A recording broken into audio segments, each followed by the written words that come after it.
Hello ವೀಕ್ಷಕರೇ, ತಮ್ಮೆಲ್ಲರಿಗೂ Shashi recipes ಇನ್ ಕನ್ನಡ ಚಾನಲ್ಗೆ ಸ್ವಾಗತ. ಇವತ್ತು ಈ ವಿಡಿಯೋ ಮೂಲಕ ತಮ್ಮೆಲ್ಲರಿಗೂ ಎಗ್ ಕರಿನ ಯಾವ ರೀತಿ ಮಾಡುವುದು ಅಂತ ತೋರಿಸ್ಕೊಡ್ತಾ ಇದ್ದೀವಿ. ಹಾಗಿದ್ರೆ ಬನ್ನಿ, ಈ ರೆಸಿಪಿ ಮಾಡಲಿಕ್ಕೆ ಏನೆಲ್ಲ ಪದಾರ್ಥಗಳು ಬೇಕು ಹಾಗೆ ಮಾಡುವಂಥ ವಿಧಾನವನ್ನು ನೋಡೋಣ.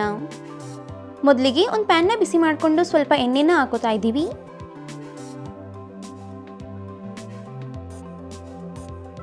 ಎಣ್ಣೆ ಬಿಸಿಯಾದ ನಂತರ ಸ್ವಲ್ಪ ಅರಿಶಿನ ಹಾಕೊಳ್ಳೋಣ. ಜೊತೆಗೆ ಸ್ವಲ್ಪ ಖಾರದ ಪುಡಿನ ಹಾಕೋತಾ ಇದ್ದೀವಿ. ಈಗ ಇದನ್ನ ಲೋ ಫ್ಲೇಮಲ್ಲೇ 10 ಸೆಕೆಂಡ್ಗಳ ಕಾಲ ಫ್ರೈ ಮಾಡ್ಕೊಳ್ಳಿ.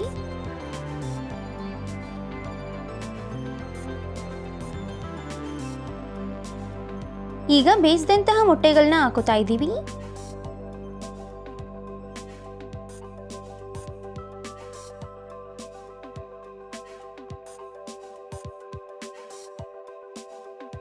ಈಗ ಇದನ್ನ ಲೋ ಫ್ಲೇಮಲ್ಲೇ 2 ಸೈಡ್ ಚೆನ್ನಾಗಿ ಫ್ರೈ ಮಾಡ್ಕೊಳ್ಳಿ.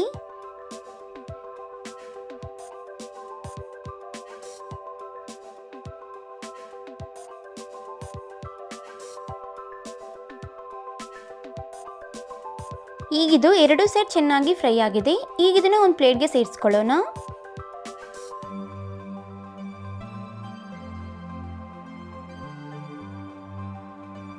ಈಗ ಇದೇ ಎಣ್ಣೆಗೆ ಮತ್ತಷ್ಟು ಎಣ್ಣೆನ ಹಾಕೋತಾ ಇದ್ದೀವಿ.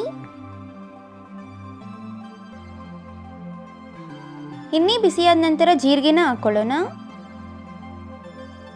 ಜೊತೆಗೆ ಈರುಳ್ಳಿನೂ ಸಹ ಹಾಕೋತಾ ಇದ್ದೀವಿ. ಈಗ ಇದನ್ನ ಲೋ ಫ್ಲೇಮಲ್ಲೇ ಚೆನ್ನಾಗಿ ಫ್ರೈ ಮಾಡ್ಕೊಳ್ಳಿ.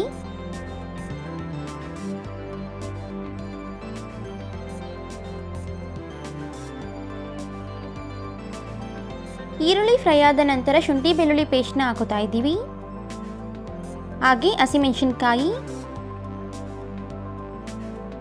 ಜೊತೆಗೆ ಖಾರ ಮೆಣಸಿನಕಾಯಿನೂ ಸಹ ಹಾಕೋತಾ ಇದ್ದೀವಿ. ಈಗ ಇದನ್ನು ಸಹ ಚೆನ್ನಾಗಿ ಫ್ರೈ ಮಾಡ್ಕೊಳ್ಳೋಣ.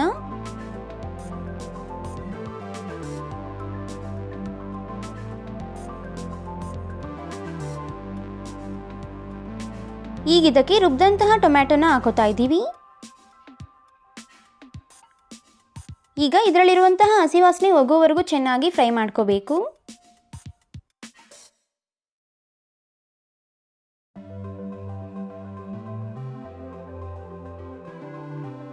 ಹಸಿ ವಾಸನೆ ಹೋಗೋವರೆಗೂ ಫ್ರೈ ಮಾಡಿದ ನಂತರ ಅಚ್ಕಾರದ ಪುಡಿನ ಹಾಕೋತಾ ಇದ್ದೀವಿ. ಹಾಗೆ ಧನಿಯಾ ಪುಡಿ ಜೊತೆಗೆ ಜೀರಿಗೆ ಪುಡಿನ ಹಾಕೋತಾ ಇದ್ದೀವಿ. ಈಗ ಇದನ್ನ ಚೆನ್ನಾಗಿ ಮಿಕ್ಸ್ ಮಾಡ್ತಾ 2 ನಿಮಿಷಗಳ ಕಾಲ ಫ್ರೈ ಮಾಡ್ಕೊಳ್ಳಿ.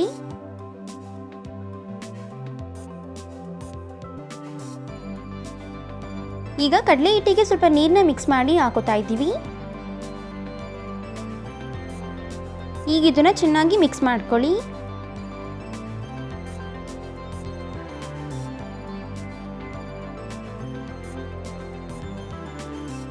ಈಗ ನಿಮಗೆ ಯಾವುದಕ್ಕೆ ಬೇಕೋ ಅದಕ್ಕೆ ನೀರನ್ನ ಸೇರಿಸ್ಕೊಳ್ಳಿ. ಜೊತೆಗೆ ರುಚಿಗೆ ತಕ್ಕಷ್ಟು ಉಪ್ಪನ್ನು ಸಹ ಹಾಕೋತಾ ಇದ್ದೀವಿ. ಈಗ ಇದನ್ನ ಚೆನ್ನಾಗಿ ಮಿಕ್ಸ್ ಮಾಡ್ತಾ ಲೋ ಫ್ಲೇಮಲ್ಲೇ 5 ನಿಮಿಷಗಳ ಕಾಲ ಕುದಿಸ್ಕೊಳ್ಳಿ.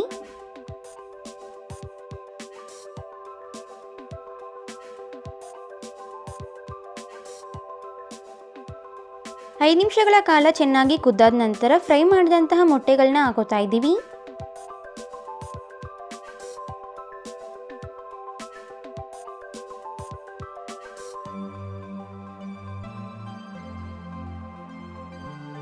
ಹಾಗೆ 1 ಟೇಬಲ್ ಸ್ಪೂನ್ ಅಷ್ಟು ತುಪ್ಪ, ಸ್ವಲ್ಪ ಕಾಶ್ಮೀರಿ ಚಿಲ್ಲಿ ಪೌಡರ್, ಸ್ವಲ್ಪ ಗರಂ ಮಸಾಲ, ಸ್ವಲ್ಪ ಕಸೂರಿ ಮೇಥಿ,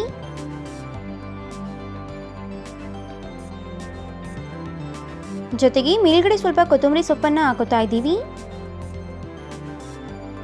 ಈಗ ಇದನ್ನ ಚೆನ್ನಾಗಿ ಮಿಕ್ಸ್ ಮಾಡ್ಕೊಳ್ಳೋಣ.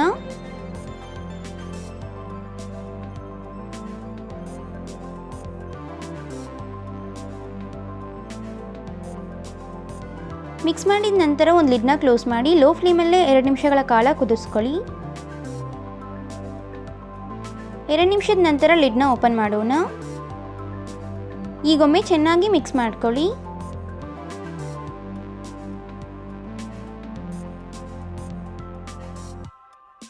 ಈಗಿಲ್ಲಿ ನೀವು ನೋಡ್ತಿರಬಹುದು ಕಂಪ್ಲೀಟ್ ಆಗಿ ಎಗ್ ಕರ್ರಿ ರೆಡಿ ಆಗಿದೆ. ನೋಡಿದ್ರಲ್ಲ ವೀಕ್ಷಕರೇ, ಅನ್ನಕ್ಕೆ ಚಪಾತಿಗೆ ಪರ್ಫೆಕ್ಟ್ ಆದಂತಹ ಎಗ್ ಕರ್ರಿನ ಯಾವ ರೀತಿ ಮಾಡಬಹುದು ಅಂತ. ಹಾಗಿದ್ರೆ ಇವತ್ತು ನಾವು ಮಾಡಿ ತಿಳಿಸಿಕೊಟ್ಟಂತಹ ಈ ರೆಸಿಪಿ ತಮ್ಮೆಲ್ಲರಿಗೂ ಇಷ್ಟ ಆಗಿದೆ ಅಂತ ಅನ್ಕೊತೀನಿ.